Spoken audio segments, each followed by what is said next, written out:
They laughed at her for painting the ground white, but when they understood the reason, Martha Sullivan was 42 years old, with a piece of land inherited from her father and a debt that grew every month like weeds in rainy season, except rain, there in Hope Valley, was something no one had truly seen in 4 years. She was a woman whom suffering couldn't bend, but inside she carried a weariness as vast as the open, dry sky that stretched over the property where she was born, grew up, married, and raised her children. And it was on this land, cracked, scorched, abandoned by the sun itself, that she made a decision that made the folks around stop and stare with their mouths open. She knelt on the shattered ground of the yard, picked up a wide brush she used for whitewashing walls, and began to paint the dry earth white. Slowly, with the care of someone painting a valuable canvas. The midday sun beat down mercilessly on her neck. Sweat ran down her dark face and mixed with the fine dust the wind kicked up from time to time. Beside her, a half-empty bucket of white, and behind her, a few steps away, her husband.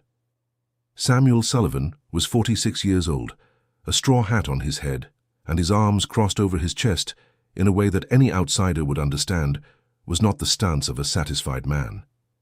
He stood still, watching his wife kneeling on the cracked ground, and on his face was an expression that mixed suppressed anger with deep exhaustion, the kind of exhaustion that doesn't come from a hard day, but from years stacked one on top of another, without anything getting better, and without anyone asking permission before making it worse. By the fence that separated the property from the country road, 3 farm workers passing by slowed their pace without a word between them. One whispered something to another. There was a muffled laugh, then another. Freer. The word wasn't spoken aloud, but it hung in the air just like the dust, suspended, fine, getting into everything. Martha didn't lift her head. She knew that kind of laugh all too well. She had heard the same one decades ago, when she was a little girl with braids and bare feet, watching her father do exactly the same thing, kneeling on this same ground, with this same kind of brush, painting white on the cracked earth, while the neighbors watched and shook their heads with pity and mockery. Mr. Arthur Harrison had withstood the scorn. The land had responded, and what came after, no one dared to mention. But that was a story from decades ago, or rather, it was the beginning of this one. What the workers passing by on the road didn't know, and what Samuel pretended not to want to see, was that Martha wasn't acting on impulse or out of madness. She was acting from memory, a memory carefully kept since childhood, in a corner of her heart that adulthood had never been able to erase completely, no matter how hard it tried. The property was called Cross Creek Farm, and it was small by local standards, a little over 20 acres, squeezed between the creek that had dried up 3 years ago, and the farm of the neighbor, Mr. Silas Sterling, which grew every season as if it absorbed the space of everyone around. Cross Creek Farm had survived decades of ups and downs, droughts and short winters, debts and harvests that arrived just in time to save what was left. But the drought of the last 4 years was different. It was a drought that seemed to have roots driven deep into the center of the earth, and there was no memory of rain enough to ease it. The debt to Mr. Silas had begun discreetly, almost amicably. 2 years ago, when the couple's reserves were already at their limit and the beans he had planted in the field withered before their time, Samuel went to the neighbor's farm looking for a loan. Mr. Silas was a man of about 60, well put together, with a graying mustache and a way of speaking that made it seem like he was always doing the other person a huge favor. He lent the money, signed the papers, clapped his hands and said they were neighbors, that in hard times that's what you do, that Samuel could rest easy. Only the papers had fine print that Samuel didn't read as carefully as he should have, and the terms that seemed reasonable in drought season proved impossible to meet as the months passed and the rain never came. Every month without payment, Mr. Silas showed up at the property with a smile that didn't reach his eyes, pointed to another stretch of land, and said softly that the contract's guarantees were right there, that he didn't want trouble, that it was all a matter of time. Martha knew all of this. She knew every detail, every conversation, every number. She had been the one handling the family's finances since she married Samuel, and she was the one who spent nights with the lantern on over the papers, trying to find a way out that never appeared. The difference between her and her husband was that Samuel saw the situation as a dead end, and Martha saw it as a problem that hadn't yet found the right solution. And the solution she had found, the only one that made sense to her, the only one her father had taught her without words, just through gesture, was that to paint the ground white. Samuel watched his wife for a few more minutes. The brush went back and forth, slow and steady, covering the cracked diamonds with light paint. The bucket grew emptier. He crossed his arms tighter, as if the anger needed a place to stay, and then he turned his back and went into the house without a word. The door slammed. It wasn't a bang. It was the kind of slam that carries more weight than the shout it replaces, because it comes from a decision already made inside. Martha stopped the brush for a second. Just one. Then she kept going. Dear listener, if you're enjoying the story, feel free to leave a like and especially subscribe to the channel. That helps us a lot as we're just starting out. Now, continuing. Inside the house, Samuel tossed his hat on the kitchen table and stood still by the window overlooking the yard. Through the dusty pane, he saw his wife's back, the denim shirt with sleeves rolled up to the elbow, the curly hair tied up any old way, the hands white with paint. She looked like a figure from another time, kneeling on that land that refused to die, painting with a calm that to him sounded more like disguised desperation than true peace. He had known Martha for 23 years. He had known her before anything else life had presented as important. And precisely because of that, he knew that when she got like this, too quiet, too focused, too determined, it meant she was fighting a battle inside that he couldn't quite see. The problem was that he was fighting his own. For months, Samuel had been waking up in the dead of night with the weight of a thought he couldn't shake. What if there was no way out? What if the land they loved so much was, yes, lost?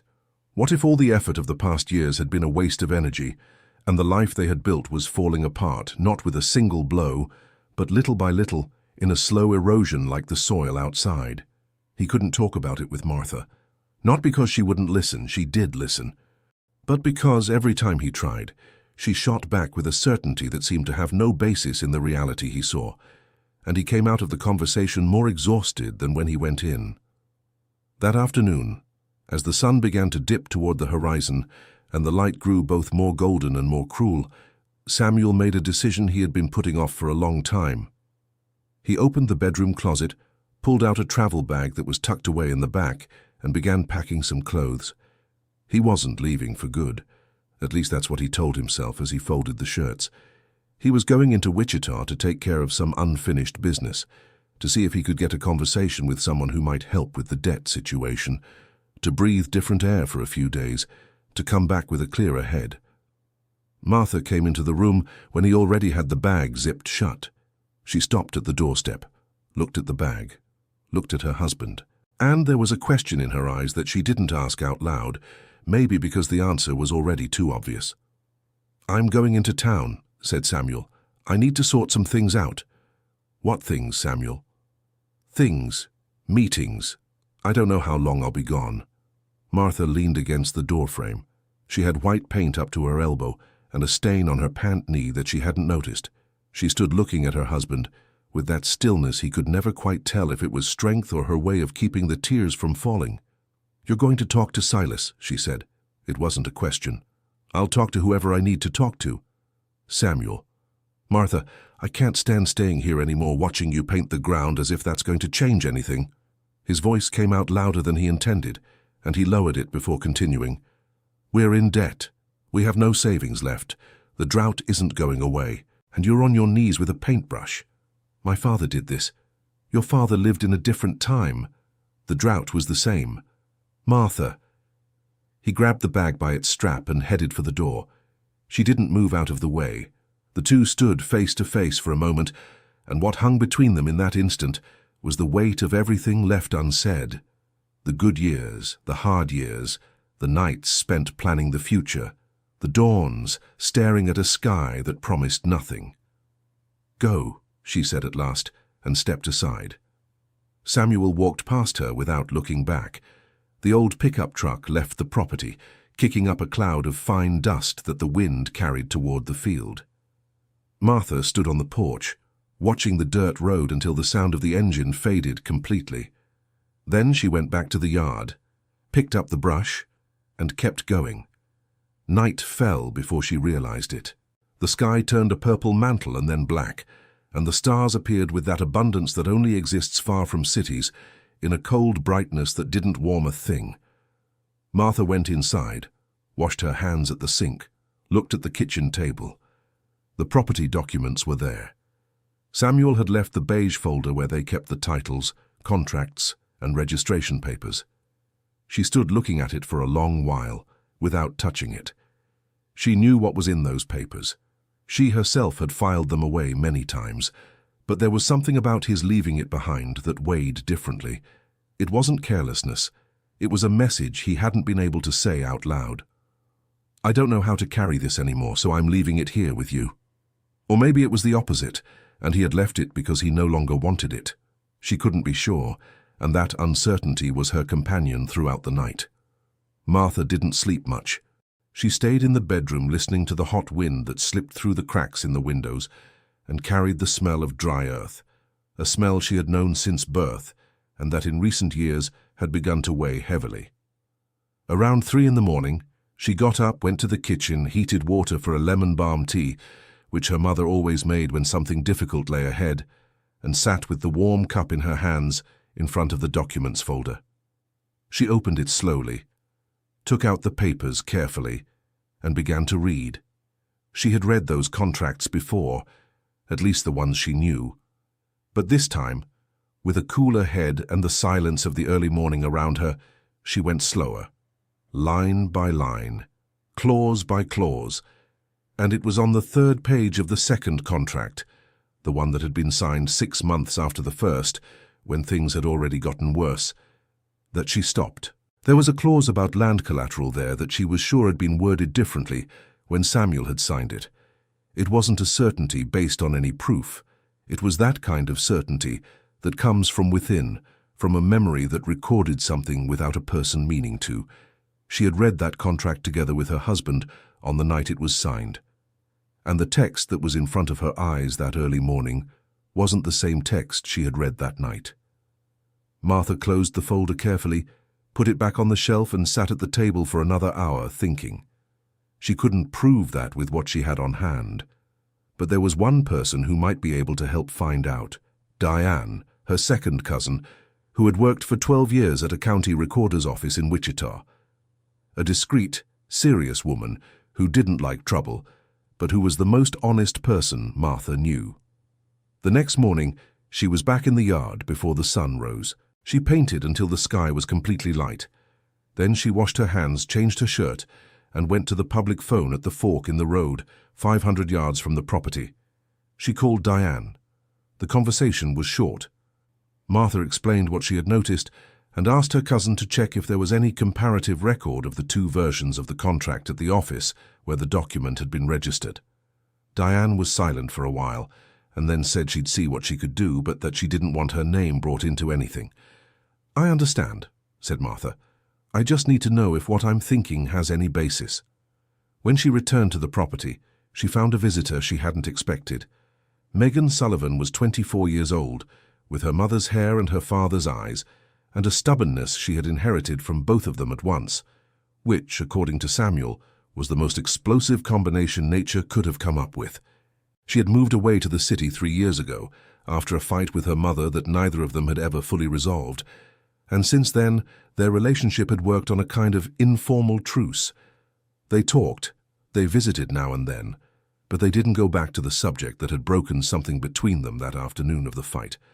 Megan was leaning against the entrance gate with a backpack on her shoulder, looking at the yard where the white paint already covered a good stretch of ground. When Martha approached, her daughter turned to her with an expression that tried to hide concern behind neutrality. "Dad called me," said Megan without preamble. "I know," replied Martha. "He said he was coming to Wichita and asked me to pick him up." "I know that too."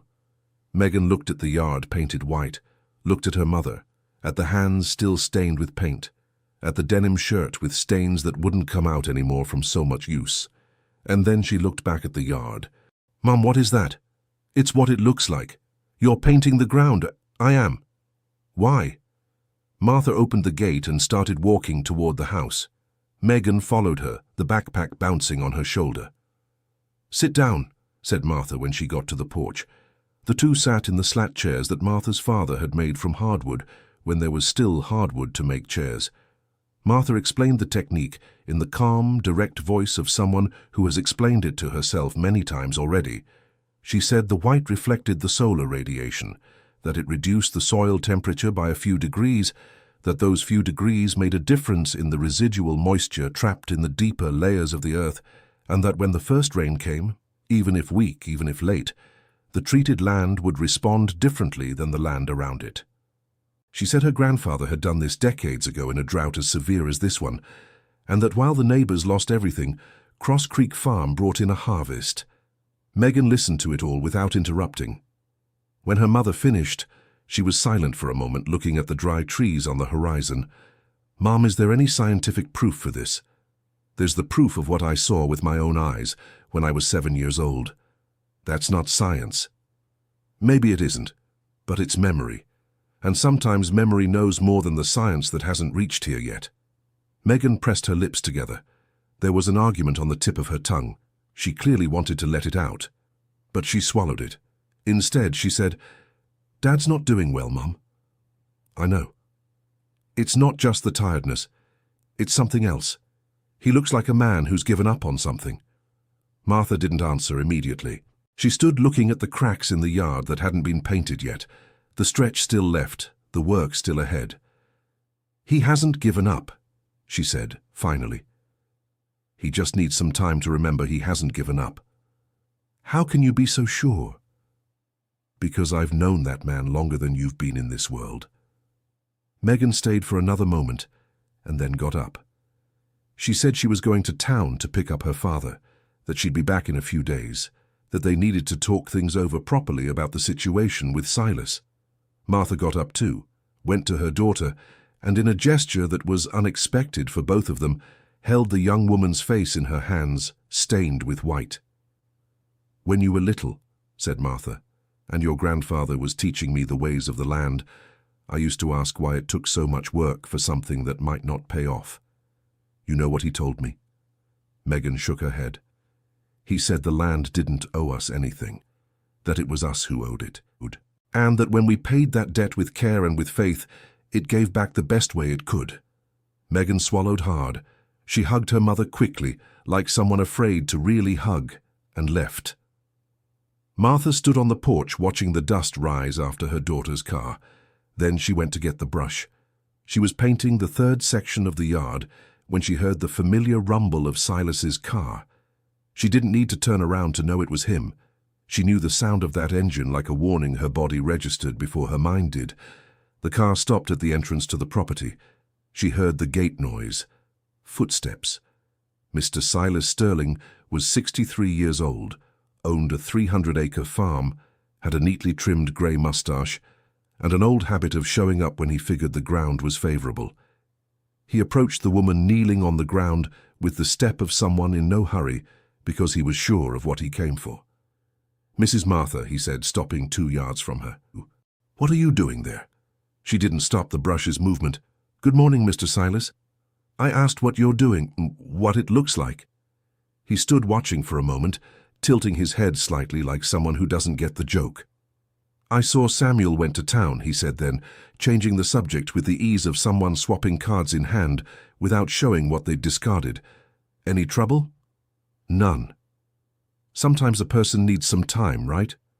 He said it with a voice that offered understanding, but the tone had a layer underneath that Martha could hear without effort. "Tough life you folks are living. I get worried, you know. I'm a neighbor of many years. I don't like seeing the Sullivans struggling." "You're very kind, Mr. Silas." He took a folded paper from his vest pocket, held it out toward her. "I brought a proposal." His voice grew softer, almost friendly. "A fair price for the property. The debt would be cleared, and there'd still be some money left for you to start over somewhere else. Wichita, for example. Megan's already there, right? It'd be easier for everyone."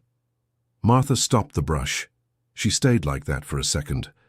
Then slowly, she reached out, took the folded paper, opened it, read it without getting up from her kneeling position, folded it back, and handed it back.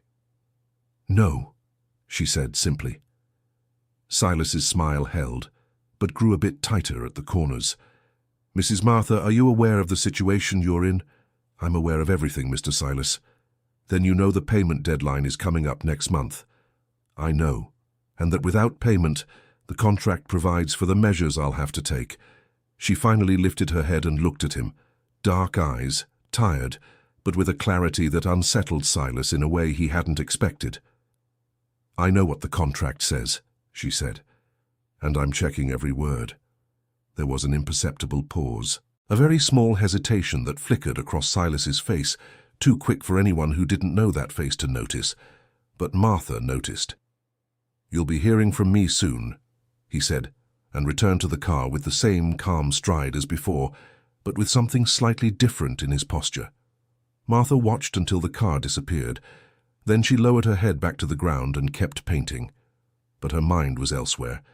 It was on that 1-second hesitation on Silas's face, and on the question that second had raised, what exactly was he afraid she would find if she were to check?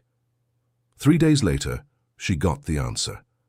Diane had made the checks discreetly, consulting records that were public, but required access to the county recorder's office system to compare versions.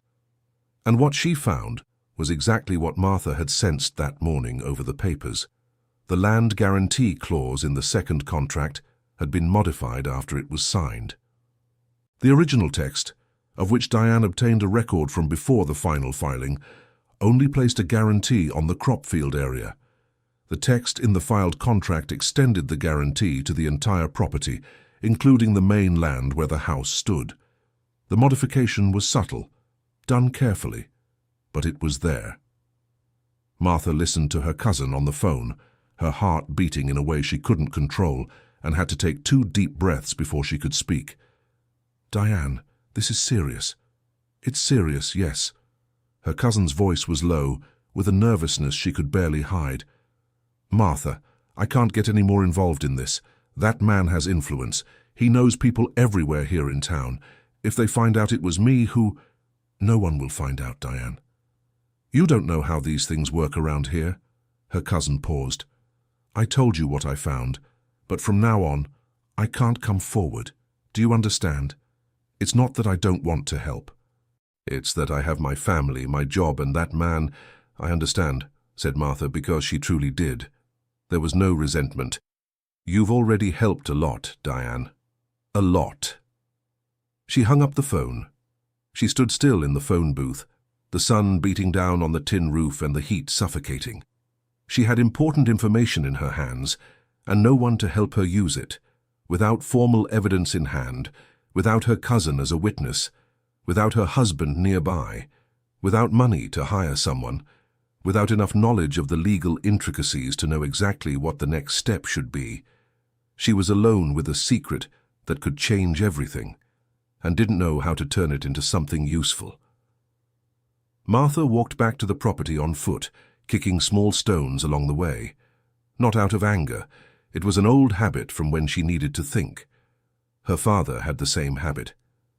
Meanwhile, in Wichita, Samuel had arrived at the small hotel where he always stayed when he needed to spend the night there. A simple place with a noisy ceiling fan and a shared bathroom down the hall, but clean and honest.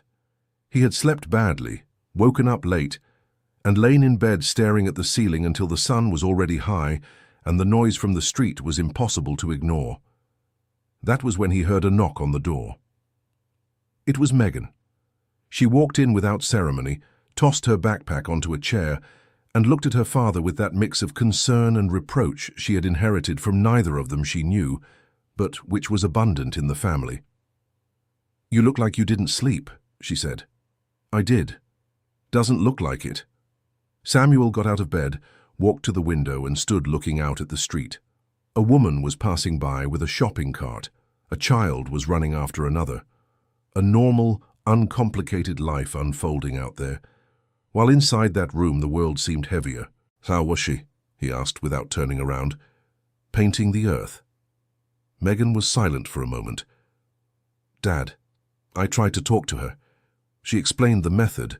I understand what she's trying to do, but—" But you don't think it'll work. I think that even if it does, the main problem isn't the earth, it's the debt.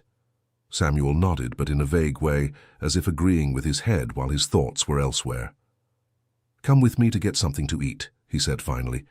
There's a diner nearby that makes good beans. They sat at a formica table in a corner of the place. The orders came slowly, and for a while the two of them sat in a silence that wasn't uncomfortable, just tired. It was Samuel who started to speak, and when he began, it wasn't about the debt, it wasn't about Mr. Silas, it wasn't about anything Megan expected. Do you know how your grandfather learned that technique of painting the earth? He asked. Megan looked up from her plate.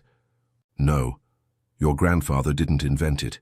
He learned it from his father, who learned it from his father. It's something that's been passed down hand to hand for many generations in the family. Samuel tore a piece of bread without eating it. And no one ever wrote it down anywhere. It only stayed in people's memories. When your mother's father died, that memory almost went with him. But she kept it. She kept it. He paused. You know, when I was young and started dating your mother, Mr. Arthur called me out to the yard one day. He showed me the plants, explained the cycles of the earth, told me about every little piece of that property, as if he were introducing me to a member of the family. And at the end, before I left, he told me something I never forgot. What did he say? He said the earth only gives to those who know it, that there's no point in planting in a hurry or out of fear, that you have to plant with intention. Samuel looked at his daughter. Back then I heard it and thought it was an old-timer thing, you know, one of those pretty sayings old folks say. But the more life went on, the more I understood he wasn't being poetic. He was being literal. Megan was silent for a moment. So you think she's right? With the paint? I think she's right the way her father was right. Samuel took a deep breath. What I don't know is if being right is enough when the debt is real and the deadline is coming. Megan didn't answer. She sat with the spoon in her hand, stirring the broth without eating, and inside her she felt something shifting that she couldn't quite name, something that felt like a desire to go back to the property, but also a bit of fear of what she would find when she got there. That same afternoon, while father and daughter were at the bar on the other side of town, Mr. Silas received some information that left him unsettled. An acquaintance who worked at the county recorder's office had mentioned, in passing, that a woman had made inquiries about contracts for a certain rural property. He didn't say the name. He didn't have to. Mr. Silas knew very well which property it was, and when the phone hung up, he sat in his office chair for longer than he usually stayed still. Martha had sniffed something out, and that changed the plans. He called Samuel that same evening. He called with a cordial, almost warm voice, as if the conversation were casual. He said he was worried about the family's situation, that he wanted to help, that he had thought of another way to resolve the deadlock that would be better for everyone. He proposed a meeting the next day at a neutral establishment to talk. Samuel accepted with a hesitation that Mr. Silas sensed over the phone, but that didn't worry him. Hesitation was different from refusal. The meeting took place at a grocery store that had a room in the back, where the owner received old customers in private. Mr. Silas arrived first. Samuel arrived right on time, still with that air of someone carrying too much weight on his shoulders. Mr. Silas got straight to the point, but with the right packaging. Samuel, I'm going to be honest with you because I think you deserve honesty. He placed his palms flat on the table. Your wife went to the county recorder's office to ask about the contracts. I know this because I have friends and because this town is small. It doesn't worry me because the contracts are in order. But it worries me because it shows she's in a state of distrust that will hinder any amicable agreement. Samuel listened without speaking. What I propose is this. Mrs. Martha signs the property transfer, the debt is cleared, I pay an additional amount that will allow you to settle nicely in Wichita with Megan. Mr. Silas paused for effect. Or else I'll go to the county recorder's office next week to formalize the collection for the full amount, with accumulated interest, and then you'll have to deal with it without having the land and without having the money. Samuel stared at the table for a long time. I need to think, he said finally. You have until the weekend, Mr. Silas replied, standing up and extending his hand. And tell your wife to stop going to the county recorder's office, please. Samuel didn't shake the outstretched hand. He just stood up and left. Outside, the sun was beating down hard. Samuel stood on the sidewalk for a moment, looking at the busy street. And then he felt his phone vibrate in his pocket. It was Megan. "Dad, where are you?" "Leaving a meeting with Mr. Silas." There was a pause on the other end of the line. "A meeting? What meeting? You went to talk to him?" Her voice rose. "Dad, you shouldn't have—" "I know," he said in a voice that sounded older than he was. "I know, Megan. What does he want?" "The same as always." Samuel took a breath. "For your mother to sign the transfer papers." "And are you going to tell her?" "I'll have to." But Megan got there first. She had passed by the establishment by chance, coming from the hotel after dropping off a bag her father had forgotten. She hadn't gone in, hadn't heard the conversation, but she had seen through the window glass the silhouette of her father sitting at the table with Mr. Silas, and that was enough for her to get into the car and call her mother. Martha listened to her daughter with the same calm as always. But when she hung up, she stared at the paint bucket for a long time. Then, for the first time in days, she set the brush aside. Not from weakness, from anger. A cold, organized anger that she knew in herself, and knew to be more dangerous than the hot kind. She went to the bedroom, changed her shirt, splashed water on her face, grabbed her purse and left. The trip to Wichita took 40 minutes by bus, then a 15-minute walk. She arrived at the small hotel with her hands still faintly stained with white paint, and her hair loose from the wind coming through the bus window. The young man at the front desk gave her the room number without her having to ask. He already knew her from previous visits. She knocked on the door. Samuel opened it. What happened over the next 40 minutes was the toughest conversation that couple had had in 23 years of marriage. There were no shouts, no broken plates or words that shame. It was worse than that. It was truth spoken calmly, which is the only way truth can truly hurt. Martha said she knew he had gone to talk to Silas. She said she understood why he went, but that she needed him to understand that wasn't the way out.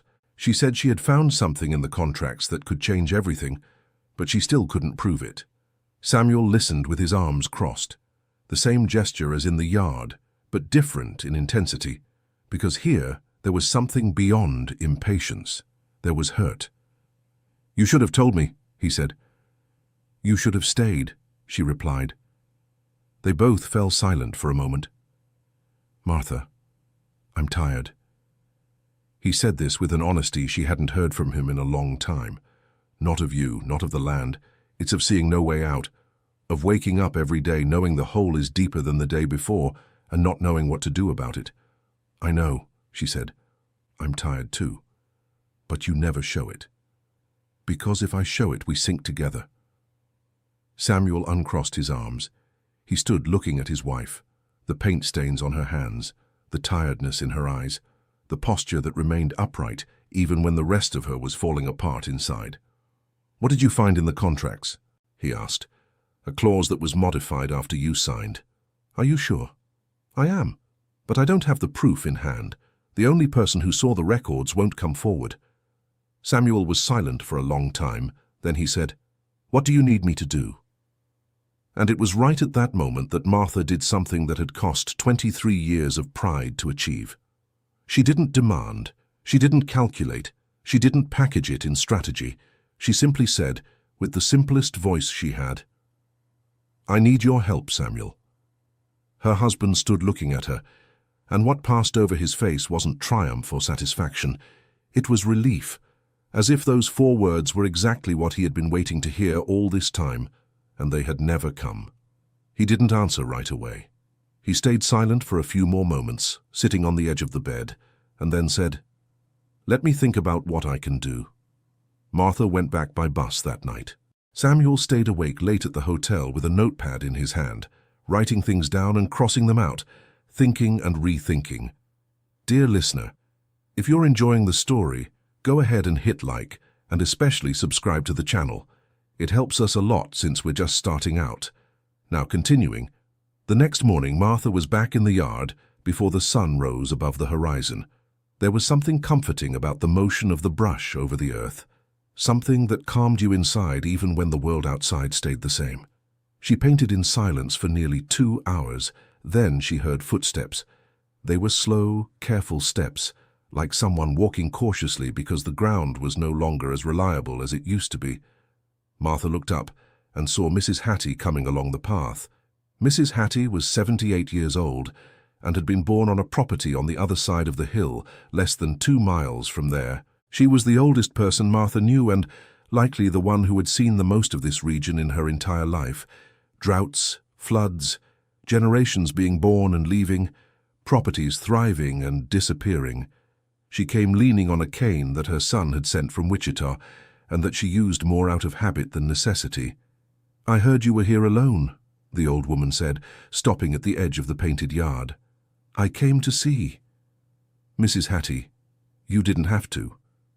"Didn't have to, but I wanted to. What difference does it make?" The old woman stood looking at the yard. She remained that way for a time that Martha didn't try to interrupt. Then Mrs. Hattie's eyes glistened with that moisture that doesn't ask for permission. "Your father used to do this," she said softly. "He did. I remember. I was about 30-something years old when he did it for the first time. The folks around here reacted just like they're reacting now." She made a vague gesture toward the road, where any passerby could see the white yard. "Laughing." "I know. And when the rain came and his land responded, and others lost their harvest, no one said anything." "No one said anything," Mrs. Hattie confirmed, with a smile that held decades of life within it. "But everyone saw, and everyone remembered."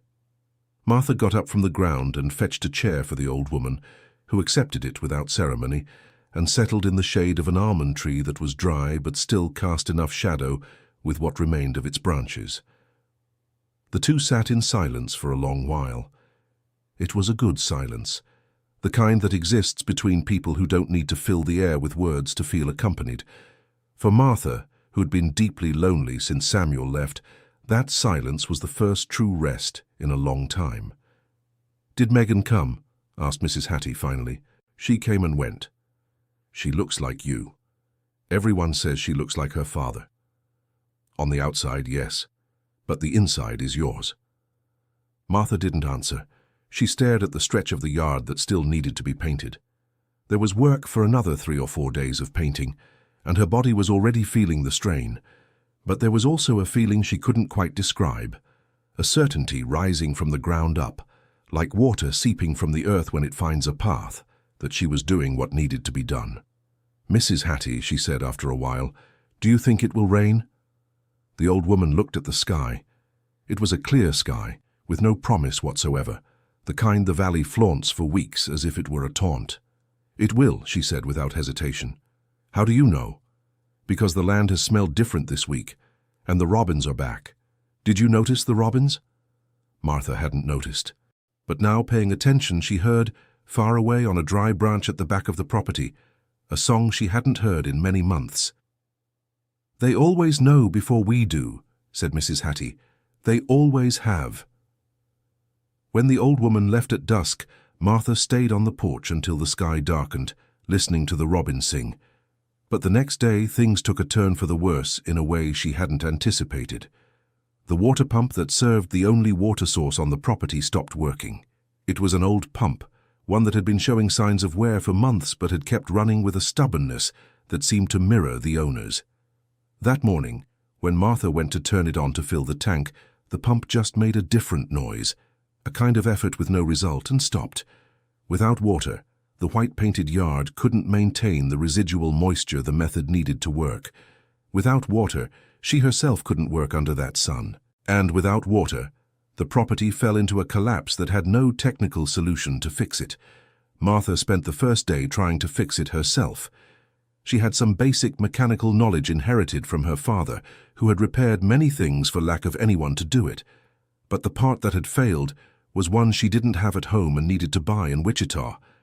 The second day passed with her trying to find someone who could lend her the part or help with the installation.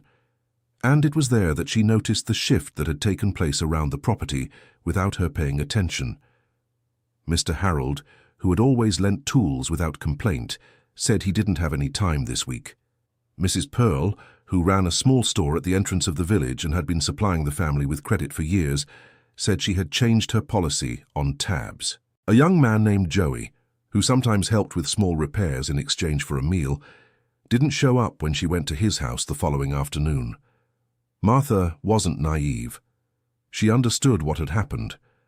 Silas had moved his pawns on the board he had controlled for decades in the region. On the third night without the pump, she went out to the yard after dark. She had been trying to make do with what she had, a bucket, a canteen, an old hose. But it was all makeshift, nothing that would solve the problem. Her body ached in a way that went beyond the physical.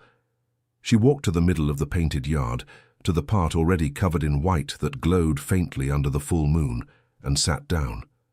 She simply sat down, in the middle of the yard, in the dark, with the moon above and the smell of dry earth around her. She didn't cry. Not that she didn't want to. It's just that the tears didn't come. There was an exhaustion so deep it surpassed her, like a well too deep for the rope you have. She stayed there for a time she didn't measure, looking at the sky, listening to the wind, feeling the cold white ground beneath her palms. That's how Megan found her. The young woman had arrived by bus without warning, with a backpack on her shoulders and shoes dusty from the road. She had tried to call, but her mother's phone was dead. She had left her father at the hotel with a promise to return in 2 days, but something, she couldn't name what, had made her catch an earlier bus. When she entered the property and didn't find her mother in the house, she went to the yard.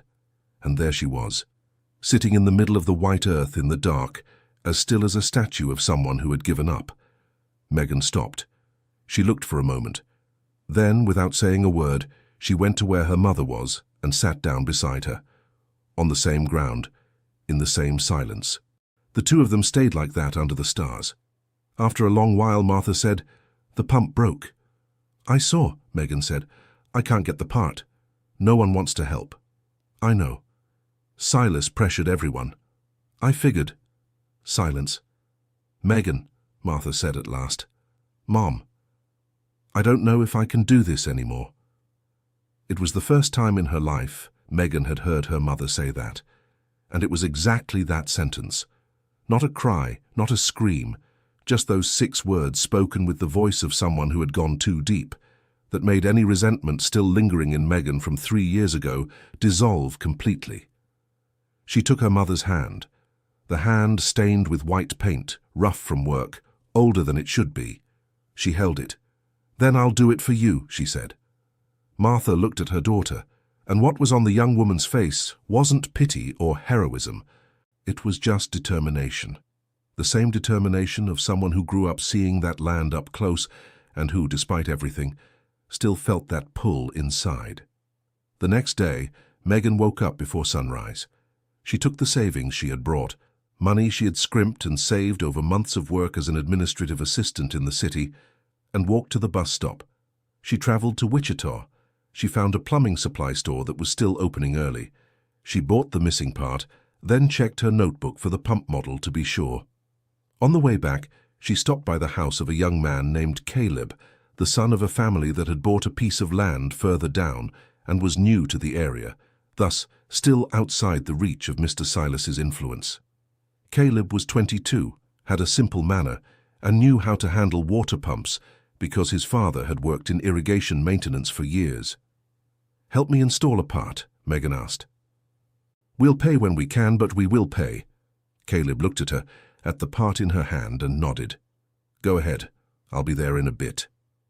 When the pump started working again that afternoon, with the familiar noise of the motor and the water rising through the pipe as it should, Martha stood nearby watching.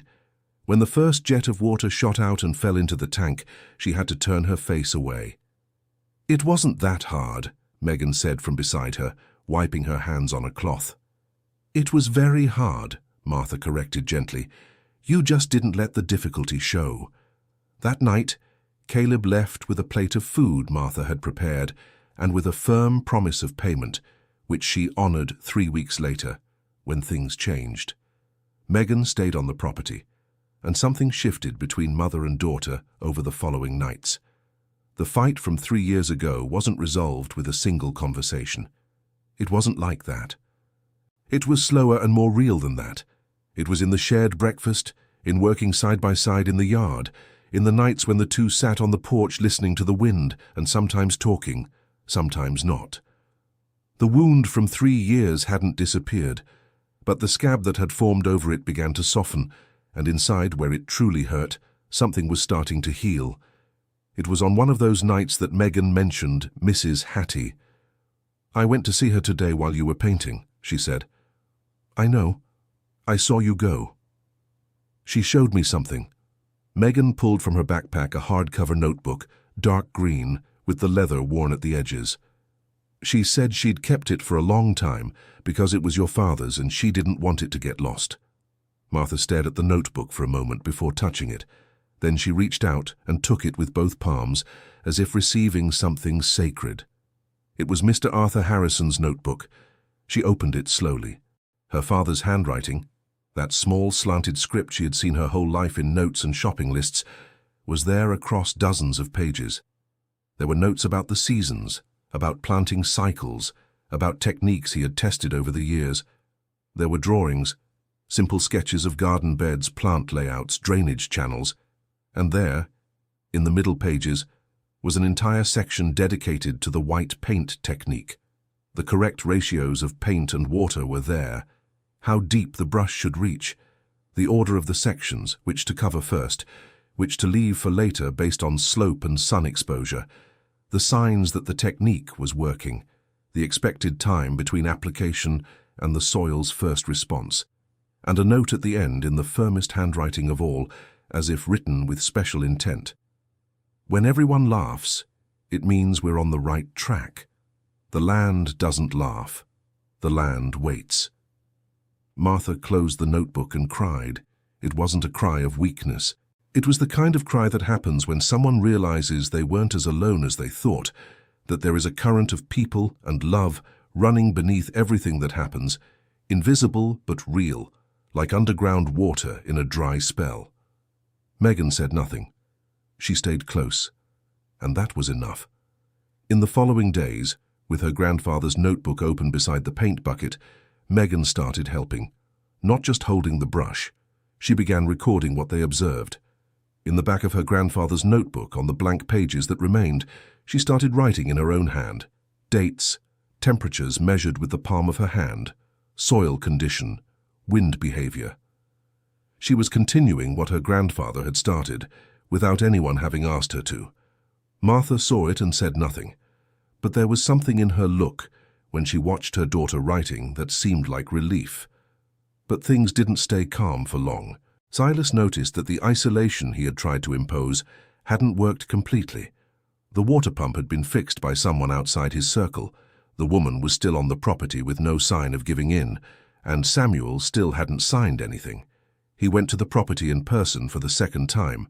When he arrived, he found Martha painting, Megan taking notes in a notebook, and Mrs. Hattie sitting in the chair in the shade as if she owned the place. Caleb was fixing the back fence, which had rotted on one of the posts. Silas stopped in the middle of the yard. He looked around, and for the first time since he had started this dispute, he seemed slightly unsure of what to do. "Mrs. Martha," he said, with a voice colder than before. She stopped her brush. She looked at him. She said nothing. "My deadline is the end of this week. If there's no payment or signature, I'm going to the county recorder's office to formalize the claim for the full amount, with all accrued interest. And you know what that means." "I know," said Martha. "You're going to lose this property either way. The difference is whether you lose it with or without the money from my offer. Your offer doesn't match the real value. It matches the value I'm willing to pay. There's a difference between those two things." Silas looked at her for a moment. Then he looked at Megan, at Mrs. Hattie, at Caleb out back, and he said, more quietly, "End of the week, Mrs. Martha. Think it over." He left. That night Martha stayed up late. She had reached a point where she felt she had the right information. The alteration in the contract was real, she knew that, but she had no way to use it. Diane had refused to show up. She had no contact with anyone at the recorder's office who could help in a different way, and the deadline was closing in. She was sitting at the kitchen table with the papers in front of her when she heard the door to Megan's room open. Her daughter appeared in her pajama shirt, hair disheveled, rubbing her eyes. "What time is it?" she asked. "Midnight." "Mom, go to bed." "I can't." Megan sat down in the chair next to her. She looked at the papers spread out, at her mother's face, at the paint bucket in the corner still half full. "Tell me again what you found in the contracts," she said. Martha explained. Megan listened. Then she was quiet for a while, biting her lower lip, the same habit her mother had when thinking hard. "Does Dad know about this?" she asked. "He knows. I told him in town." "And what did he say?" "He said he'd think about it." Megan nodded slowly. "I do know one thing," she said at last. "I don't know if it helps, but when I worked at the office in town, one of the things the manager always said was that the recorder's office keeps everything. Every version of a document, every entry record, every stamp. They don't discard anything because it's a legal obligation to maintain the files. I know that. But what I'm trying to say is that Diane isn't the only one with access to the files. Anyone can walk into a recorder's office and request a comparative document certification, as long as they're a party to the contract." Megan looked at her mother. "Dad is a party to it. He signed." Martha stared at her daughter. "He could go there in person," she said slowly. "He could. And if there was an alteration, the file will show it. Doesn't need Diane, doesn't need a witness.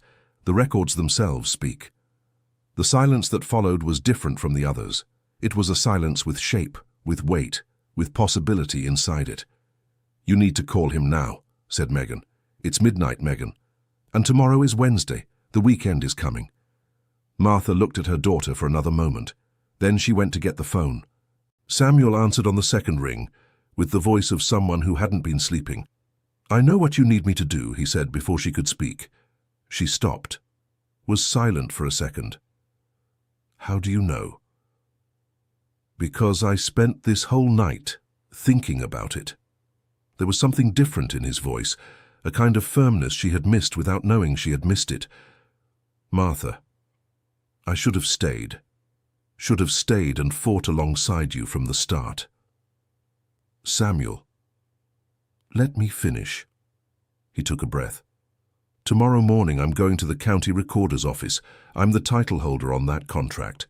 I have the right to request a comparison of the records. I don't need Diane. I don't need anyone else. I just need to go. But if I don't find anything, at least I'll have tried in an honest way, and then we'll think about the next step together. But I think I will find something. Because you're almost never wrong about these things, and it took me too long to admit that." Martha closed her eyes for a second. "Be careful," she said. "I always have been." When she hung up, Megan was on the kitchen threshold with a small, controlled smile, like someone who doesn't want to shout victory before the time is right. "So, he's going?" said the young woman. "He's going," Martha confirmed. The two of them returned to their respective rooms without another word, but that night, for the first time in many days, Martha slept. Dear listener, if you're enjoying the story, feel free to leave a like and especially subscribe to the channel. It really helps us who are just starting out. Now continuing, Samuel arrived at the county recorder's office when the service had just begun for the morning. There was a small line at the door, 2 people ahead of him, whom he handled with the patience of someone with a clear purpose. When he reached the counter, he presented his ID and the documents proving his title in the contracts with Mr. Silas. The clerk who assisted him was a young woman around 25, serious and competent, with glasses perched on the tip of her nose. She listened to Samuel's request, a certified comparison of the recorded versions of the contracts in question, and went to check the system. Samuel waited, standing up. There was a chair, but he couldn't sit. He stood with his arms crossed, looking at the ticket number display on the wall, listening to the noise of printers and the muffled sound of background conversations. After about 20 minutes, the clerk returned with a thin folder. "Mr. Samuel," she said, "there are 2 records for these contracts. The first is the entry registration, which is the document sent by the parties for filing. The second is the final filed document." She paused briefly. "In both contracts, the documents match. But in the second contract, there is a footnote that appears only in the final document that wasn't in the original entry registration." Samuel didn't blink. "Is that possible?" "It shouldn't be," she said, her voice carefully choosing each word. "The document submitted for registration must be identical to the one signed by the parties. Any alterations after the entry registration require new signatures from all involved parties." "And is there a new signature?" "No, sir." Samuel was quiet for a moment. Then he said, "I need a certificate documenting this difference between the two records." "Yes, sir. I'll prepare it." She prepared it. It took another 40 minutes, during which Samuel sat in the chair he had ignored before, hands clasped on his knees, staring at the beige terrazzo floor as if it somehow held an answer. When he left the recorder's office with the folder in his hand, he stopped on the sidewalk. The sun was beating down. The street was busy. And he felt in his hands a weight that wasn't the physical weight of the paper. It was the weight of what that paper represented. 4 years of suffocation, 2 years of growing debt, nights of waking up with a racing heart. The moment he had put the bag in the pickup and driven down the dirt road without knowing if he would come back. And there he was, on a city sidewalk in Wichita, with the proof that his wife had been right all along. He called Martha. She answered on the first ring. "Did you find it?" she asked, and her voice had a tension she couldn't hide this time.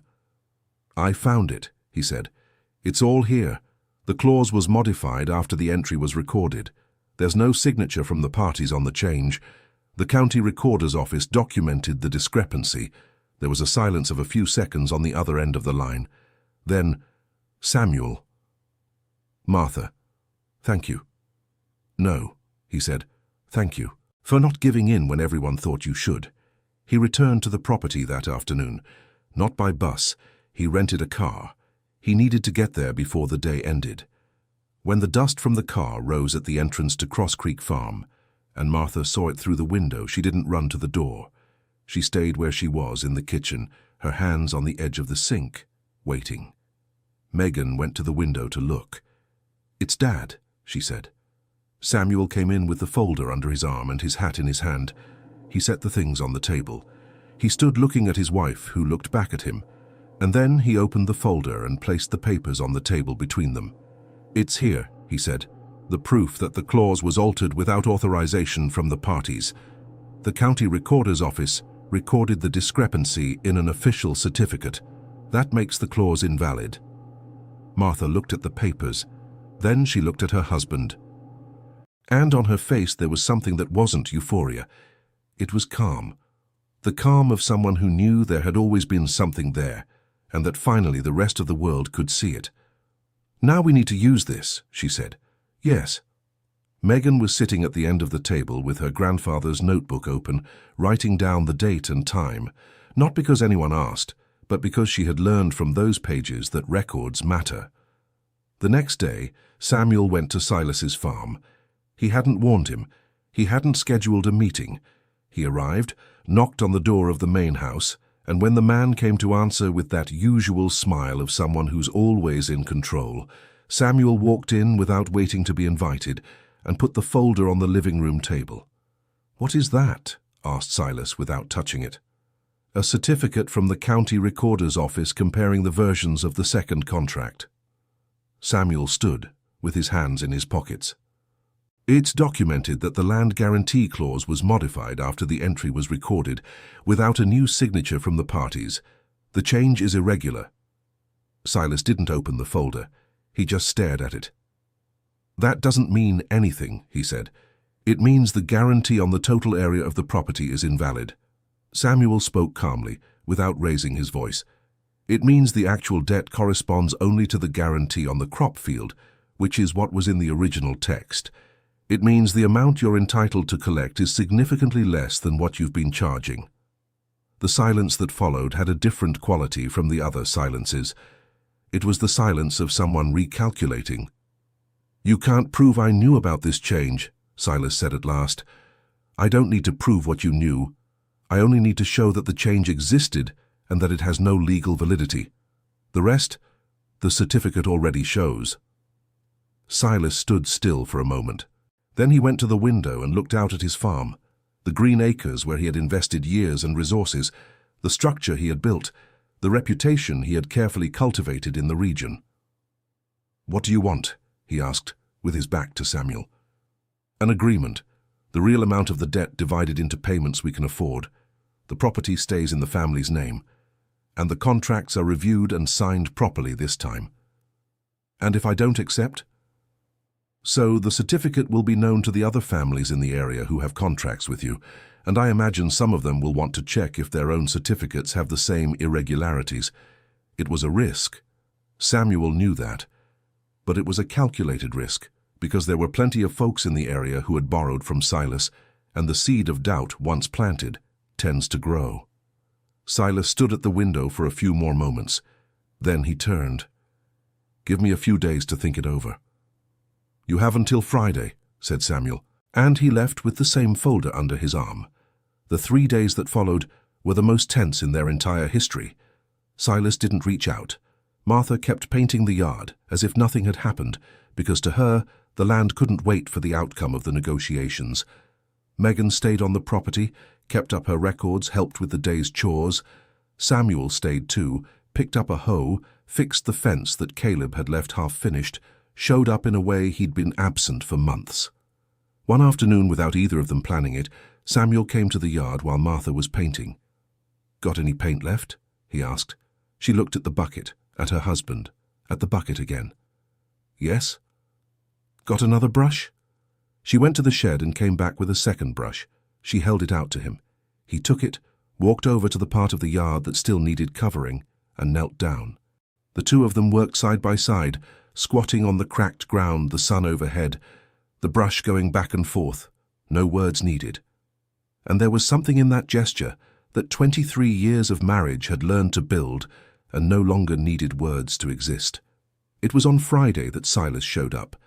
He arrived in the afternoon without his usual smile, an envelope in his hand. Inside was a counteroffer. He agreed to the installment payment of the actual debt amount, but wanted the term to be 2 years. Samuel said 18 months. Silas stayed quiet. Then he said 1 year and 6 months, as if he were doing a favor. Samuel replied that 18 months and 1 year and 6 months were the same thing. Silas looked at him with an expression that had lost its surface smile and showed only a man tired of a battle that had lasted longer than expected. Then he picked up the pen he'd brought and signed the agreement. The pen glided over the paper with a dry, final sound.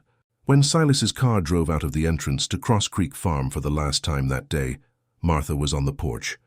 She hadn't taken part in the final negotiation. That had been her choice. She told Samuel that he should close it because he had gone to get the proof. And it was with him that Silas had dealt. There was a dignity in that, something she wanted her husband to feel.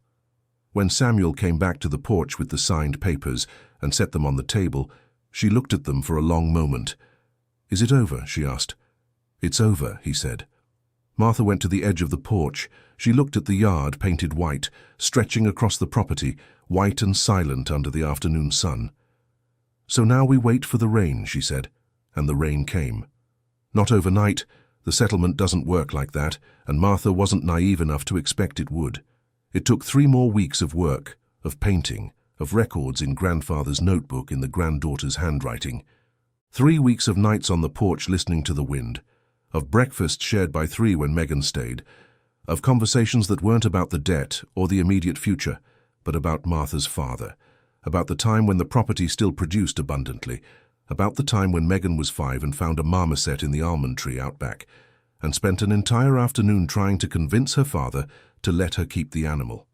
Samuel laughed when Megan told that story. It was a laugh Martha hadn't heard in a long time, a laugh from deep within, the kind that happens when a person is finally back to herself, on a morning with a different sky, not clear like it had been for so long, but with a low haze on the horizon that smelled different. Megan went out to the yard earlier than usual. "Mum," she called from the door. Martha came. "Look at the horizon," Megan said. It was a cloud, not a passing cloud, the kind the backlands show as a tease before moving on.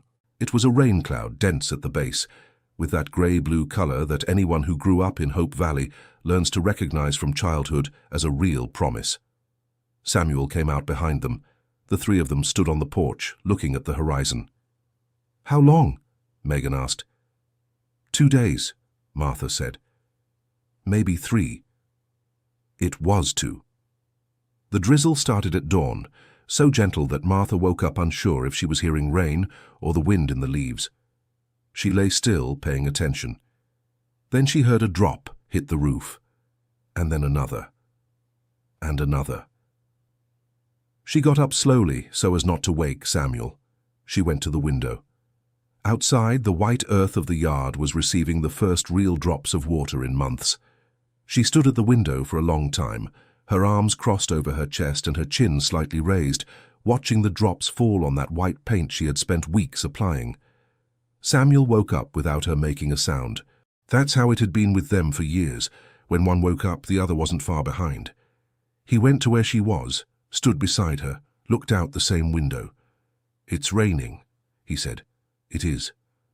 "Will it respond?" "It will," Martha said without hesitation. And it did.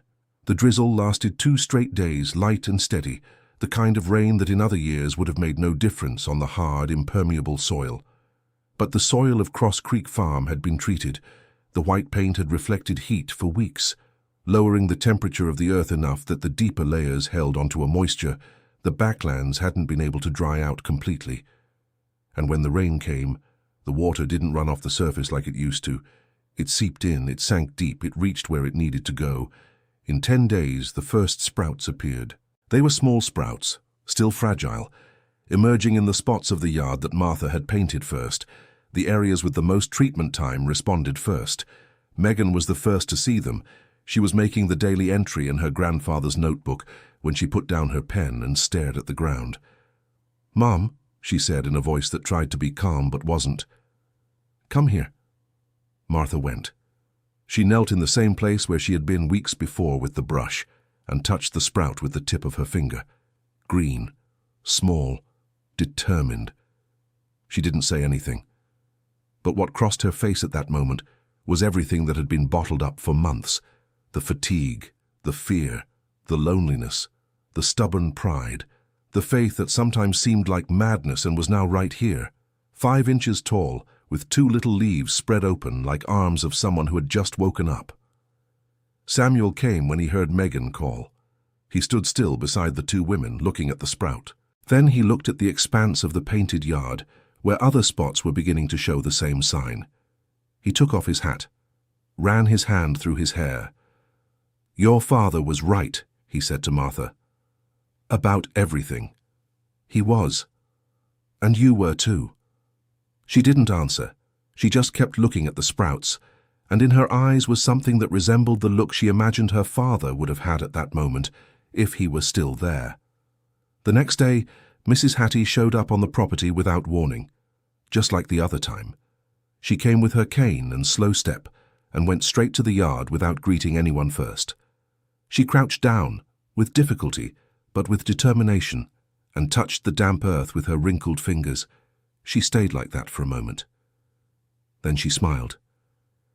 "I saw it happen once," she said. "I didn't think I'd see it again." "You'll see it more often," said Martha. "Who knows?" The old woman looked up at her. "But this one I wanted to see." When Mrs. Hattie left, the neighbors started to show up. Not all at once, not with open honesty. They came one by one with questions disguised as casual conversation. Mr. Harold, who had denied the tool, showed up commenting on the weather, and in the middle of the chat, as if it were nothing, asked what had happened to the land. Mrs. Pearl from the store came to buy something she could have sent her husband to get and stayed longer than she needed, looking at the yard with an expression that was half curiosity and half something she couldn't admit out loud. Martha answered them all, without irony, without bitterness. She opened her father's notebook and showed the notes with the patience of someone passing on knowledge without charging the price of having been ignored. There were times when Megan watched from a distance and had to swallow something that felt like pride. On a Saturday afternoon, when the sky was still cloudy and smelling of wet earth, Samuel and Martha sat on the porch. Not because they planned it, not because someone suggested it. It was natural. The 2 of them ended up in the same place at the same time, as had happened so many times in 23 years. He placed his hand over hers, which rested on the arm of the chair. She didn't pull away. Their hands were stained with white paint in the creases of their fingers, with dark earth under their nails, and they held a story that didn't need telling for anyone willing to see. At the far end of the yard, Megan walked slowly among the green sprouts growing, with her grandfather's notebook open in her hand, writing in her own handwriting in the space that was left, writing the continuation of a story that had begun decades before that day, in a land that refused to die and a family that refused to give up on it. The afternoon sun set over Hope Valley. The wind brought a smell of wet earth, different from all the other smells that property had held over the years, and on the dry branch of the almond tree the robin sang once more, this time without pause, without urgency, just because it had a voice and had a reason. End of story. Did this story touch something in your heart? Tell us in the comments what you thought and where you're listening from. Leave your like and subscribe to the channel so you don't miss the next stories.